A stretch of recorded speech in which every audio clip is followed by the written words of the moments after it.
ಹುಕ್ಕೇರಿ ವಿಧಾನಸಭಾ ಮತಕ್ಷೇತ್ರದ ಜನಪ್ರಿಯ ಶಾಸಕರಾದಂಥ ನಿಖಿಲ್ ಉಮೇಶ್ ಕತ್ತಿ ಅವರು ಏನು ಫೆಬ್ರವರಿ 9ನೇ ತಾರೀಕಿನಿಂದ ಹೆಚ್ಚು ಕಡಿಮೆ ಸುಮಾರು ಇವತ್ತು 18ನೇ ದಿನ ಆಯಿತು. ಈ 18 ದಿನಗಳಲ್ಲಿ ಹುಕ್ಕೇರಿ ವಿಧಾನಸಭಾ ಮತಕ್ಷೇತ್ರದಲ್ಲಿ ಬರ್ತಕ್ಕಂಥ ಸುಮಾರು 72 ಹಳ್ಳಿಗಳ ಪೈಕಿ 50 ಹಳ್ಳಿಗಳನ್ನ ಈಗಾಗಲೇ ಸಂಚಾರ ಮಾಡುವುದರ ಮೂಲಕವಾಗಿ ಜನರೊಂದಿಗೆ ಒಬ್ಬ ಶಾಸಕ ಯಾವ ರೀತಿಯಾಗಿ ವರ್ತನೆ ಮಾಡಬೇಕು ಅನ್ನೋದ್ರ ಮೂಲಕವಾಗಿ ಇಡೀ ರಾಜ್ಯದ ಶಾಸಕರಿಗೆ ಮಾದರಿ ಆಗ್ತಕ್ಕಂಥ ಒಂದು ಕೆಲಸವನ್ನ ಮಾಡ್ತಾ ಇದ್ದಾರೆ ಅಂತೇಳಿ ಸಾರ್ವಜನಿಕ ವಲಯದಲ್ಲಿ ಚರ್ಚೆ ಆಗ್ತಾ ಇದೆ. ಯಾಕಂದ್ರೆ ಈ ಅನುಷ್ಠಾನ ಮಾಡ್ತಕ್ಕಂಥ ಅಧಿಕಾರಿಗಳ ಟೀಮನ್ನ ಕಟ್ಕೊಂಡು ಪ್ರತಿ ಹಳ್ಳಿಗೆ ವಿಸಿಟ್ ಮಾಡುವುದರ ಮೂಲಕವಾಗಿ ಅಲ್ಲಿಯ ಜನರ ಕುಂದುಕೊರತೆಗಳನ್ನ ವಿಚಾರಣೆ ಮಾಡುವುದರ ಮೂಲಕವಾಗಿ ಎಲ್ಲಿ ಅಭಿವೃದ್ಧಿ ಕುಂಠಿತವಾಗಿದೆಯೋ ಅಲ್ಲಿ ಹೆಚ್ಚಿನ ಆದ್ಯತೆಯನ್ನು ಕೊಟ್ಟು ಅಭಿವೃದ್ಧಿಯತ್ತ ಗಮನವನ್ನು ಹರಿಸ್ತಾ ಇದ್ದಾರೆ.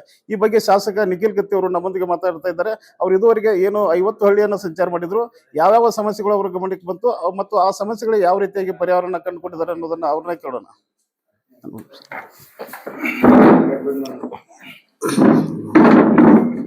ಎಲ್ಲರಿಗೂ ನಮಸ್ಕಾರ. ಈಗಾಗಲೇ ನಮ್ಮ ಸನದಿಯವರು ಹೇಳ್ದಂಗೆ ನಮ್ಮ ತಂದೆಯವರು ಹಾಕಿಕೊಟ್ಟಂತ ಈ ಗ್ರಾಮ ಸಂಪರ್ಕ ಸಭೆಗಳು ಅಂದ್ರೆ ನಮ್ಮ ತಂದೆಯವರ ಕಳೆದ 40 ವರ್ಷದಿಂದ ಈ ಭಾಗದ ಶಾಸಕರ ಆಯ್ಕೆ ಬಂದಾಗಿಂದ ಪ್ರತಿ ವರ್ಷದಲ್ಲಿ ಒಮ್ಮೆರೆ ಎಲ್ಲಾ ಹಳ್ಳಿಗಳು ಹೋಗ್ಬೇಕಂತ ಹೇಳಿ ಒಂದು ಈ ಗ್ರಾಮ ಸಂಪರ್ಕ ಸಭೆಗಳು ಹಾಕೊಂಡಿದ್ರು. ಅದೇ ನಿಟ್ಟಿನಲ್ಲಿ ನಾನು ಈ 3 ವರ್ಷದಲ್ಲಿ ಗ್ರಾಮ ಸಂಪರ್ಕ ಸಭೆ ಮಾಡ್ಕೊಂಡು ಬಂದಿದ್ದೀನಿ. ಮುಖ್ಯವಾಗಿ ನಮ್ಮ ಹುಕ್ಕೇರಿ ಮತಕ್ಷೇತ್ರದಲ್ಲಿ ಈಗ ಬರುವಂತ ಸಮಸ್ಯೆ ಅನ್ನೋದಕ್ಕಿಂತ ಕುಡಿಯೋ ನೀರಿನ ಸಮಸ್ಯೆ ಬಹಳ ಐತಿ. ಯಾಕಂದ್ರೆ ಹಿಡ್ಕಲ್ ಡ್ಯಾಮ್ ಇಂದ ಏನ್ ಹಳ್ಳಿಗಳು ಬರುವಂತ ಕುಡಿಯೋ ನೀರು ಪೈಪ್ಲೈನ್ ಐತಿ. ಈಗಾಗಲೇ 35 ವರ್ಷ ಹಳಿದೈತು. ಪ್ರೆಷರ್ಲೆ ಒಡೆಯುವುದ ಕೇಳುವುದ ಈ ರೀತಿ ಸ್ವಲ್ಪ ಅಡಚಣೆ ಆಗತೈತಿ. ಆದ್ರೂ ನಮ್ಮ ಜನ ಒಂದ್ ಸ್ವಲ್ಪ ತಡ್ಕೊಂಡ್ರೆ ಹೊಸ ಪೈಪ್ಲೈನ್ ಈಗಾಗಲೇ ಸ್ಯಾಂಕ್ಷನ್ ಮಾಡಿ ತಗೊಂಬಂದೆವು. 285 ಕೋಟಿ ವೆಚ್ಚದಲ್ಲಿ ಆ ಪೈಪ್ಲೈನ್ ಕಾಮಗಾರಿ ಚಾಲು ಐತಿ. ಅದು ಕಮ್ಮಿತ್ ಕಮ್ಮಿ 1.5 ವರ್ಷದಿಂದ 2 ವರ್ಷ ಕಾಮಗಾರಿ ಆದ್ಮೇಲೆ ಪ್ರತಿಯೊಂದು ಊರಿಗೆ ಶುದ್ಧ ಕುಡಿ ನೀರು ಅಂದ್ರೆ ಪ್ಯೂರಿಫೈಡ್ ವಾಟರ್, ಪ್ಯೂರಿಫೈಡ್ ಅಂದ್ರೆ ನಮ್ಮ ಹಿಡ್ಕಲ್ ಡ್ಯಾಮ್ದಲ್ಲೇ ಒಂದು ವಾಟರ್ ಪ್ಯೂರಿಫೈಯರ್ ಹಾಕಿ ದೊಡ್ಡ ವಾಟರ್ ಪ್ಯೂರಿಫೈಯರ್ ಹಾಕಿ ಅಲ್ಲಿಂದ ಪ್ರತಿಯೊಂದು ಊರಿಗೆ ಬರುವಂತ OST ಟ್ಯಾಂಕಿಗೆ ಕನೆಕ್ಷನ್ ಆಗುತ್ತೆ. ಅದು ಪ್ರತಿಯೊಂದು ಊರಿಗೆ ಶುದ್ಧ ಕುಡಿಯೋ ನೀರು ಕೊಡು ಸ್ಕೀಮ್ ಅದೈತಿ. ಆದ್ರೂ ಕೂಡ ಈಗ ಈ ಸ್ಕೀಮ್ ಬರೋದ್ರಿಂದ ಹಳಿ ಸ್ಕೀಮಿಗೆ ಮೇಂಟೆನೆನ್ಸ್ ದುಡ್ಡು ಕೊಡ್ತಾ ಇಲ್ಲ ಸರ್ಕಾರ.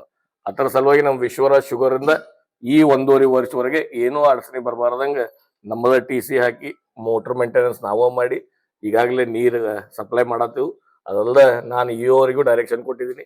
ಬಿಸಿಲುಗಾಲ ಬರೋದ್ರಿಂದ ಯಾವಾಗರೇ ಆ ಪೈಪ್ಲೈನ್ ಕಿತ್ರು ನಮ್ಮ ಟ್ಯಾಂಕರ್ ಮುಖಾಂತರ ಪ್ರತಿ ಮನೆಗೆ 4 ಕೊಡ ನೀರು ಮುಟ್ಸೋ ವ್ಯವಸ್ಥೆ ಅವ್ರು ಮಾಡ್ಬೇಕಾದ್ರೆ ಈಗಾಗಲೇ ಡೈರೆಕ್ಷನ್ ಕೊಟ್ಟಿದ್ದೀನಿ. ಆ ನಿಟ್ಟಿನಲ್ಲಿ ಆ ಏನ್ ಪ್ರಾಬ್ಲಮ್ಗೆ ಸೊಲ್ಯೂಷನ್ ಸಿಕ್ಕಿದೆ ಅಂತ ಹೇಳಕ್ ಇಚ್ಛೆ ಪಡ್ತೀನಿ.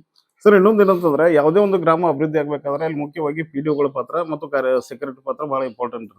ಈಗ ಏನಾಗಿದೆ, ಒಬ್ಬ PDOಗೆ 2-3 ಪಂಚಾಯತಿ ಇನ್ಚಾರ್ಜ್ ಕೊಡೋದ್ರಿಂದ ಅವರಂತೂ ಯಾವುದೋ ಊರಿಗೆ ಹೋಗೋದಿಲ್ಲ. ಆ ಊರು ಕೇಳಿದ್ರೆ ಇಲ್ಲಿದೇನಂತ ಹೇಳ್ತಾರೆ, ಈ ಊರು ಕೇಳಿದ್ರೆ ಅಲ್ಲಿದೇನಂತ ಹೇಳ್ತಾರೆ. ತಾವು ಅವರಿಗೆ ಯಾವ ರೀತಿಯಾದ ಒಂದು ಎಚ್ಚರಿಕೆ ಅಂದ್ರೆ ಅಭಿವೃದ್ಧಿಯ ದೃಷ್ಟಿಕೋನದಿಂದ ಯಾವ ರೀತಿಯಾದಂತ ಒಂದು ಎಚ್ಚರಿಕೆಯನ್ನು ಕೊಡ್ತಾ ಇದ್ದೀರಿ ಅನ್ನೋದು? ಈಗಾಗಲೇ ಕಳೆದ KDP ಮೀಟಿಂಗ್ ನಾವು ಏನ್ ಮಾಡಿದ್ವು ಅವಾಗ ಇವರು ಇದ್ರು. ಈ ಸಮಸ್ಯೆ ಬಗ್ಗೆ ನಾವು ಎಲ್ಲರೂ ಕೂಡ ಚರ್ಚೆ ಮಾಡಿದ್ವಿ. ಅವ್ರಿಗೂ ಕೂಡ PDOಗಳು ಕೂಡ ಒತ್ತಡಿದೆ. ಒಂದಲ್ಲ 2-3 ಕಡೆ ಅವ್ರಿಗೆ ಡ್ಯೂಟಿ ಹಾಕಿದ್ದಾರೆ. ಆದ್ರೂ ಪ್ರತಿ PDO ಕಮ್ಮಿತ್ ಕಮ್ಮಿ 2 ದಿವಸ ಆ ಗ್ರಾಮಕ್ಕೆ ಹೋಗಬೇಕಂತ ಡೈರೆಕ್ಷನ್ ಕೊಟ್ಟಿದೀವಿ. ಆದ್ರೂ ಆ 2 ದಿವಸ ಬರ್ತಾರಂತ ಹೇಳಿ ಅವರು ನೋಟಿಸ್ ಬೋರ್ಡ್ ಮೇಲೆ ಹಾಕ್ಬೇಕು ಆ ಗ್ರಾಮದಾಗ. ಮತ್ತೆ ಅಲ್ಲಿ ಕೂತು ಇದ್ ಮಾಡ್ಬೇಕಂತ ಹೇಳಿದೀನಿ. ಅದಲ್ಲದೆ ನಮ್ಮ EO ಅವರು ಕೂಡ ಅದು ಇನ್ಸ್ಪೆಕ್ಷನ್ ಮಾಡತ್ತಾರೆ. ಅದ್ರ ಮೇಲೆ ಆಕ್ಷನ್ ತಗೋಬೇಕಂತ ಈಗಾಗಲೇ ಹೇಳಿದ್ದೀನಿ. ಸರಿ, ಎಷ್ಟು ಹಳ್ಳಿ ಅಡ್ಡಾಡೋದು ಬಾಕಿದೆ? ಇನ್ನೊಂದು 20 ಹಳ್ಳಿ ಅದಾವ. ಇನ್ನೊಂದು 2 ದಿವಸದಲ್ಲಿ ಮುಗಿಸ್ತೇನೆ. ಇಷ್ಟು ಹುಕ್ಕೇರಿ ವಿಧಾನಸಭಾ ಮತಕ್ಷೇತ್ರದಲ್ಲಿ ಯಾವುದೇ ರೀತಿಯಾಗಿ ನಾವು ಅಭಿವೃದ್ಧಿಗೆ ಹಿನ್ನಡೆ ಆಗೋದಕ್ಕೆ ಅವಕಾಶ ಕೊಡೋದಿಲ್ಲ. ನಮ್ಮ ತಂದೆ ಉಮೇಶ್ ಕತ್ತಿ ಅವರು ಏನೋ ಒಂದು ಮಾರ್ಗದರ್ಶನ ಮಾಡಿ ಒಂದು ರಾಜಕಾರಣವನ್ನು ನಮ್ಗೆ ಕಲಿಸಿದ್ದಾರೆ.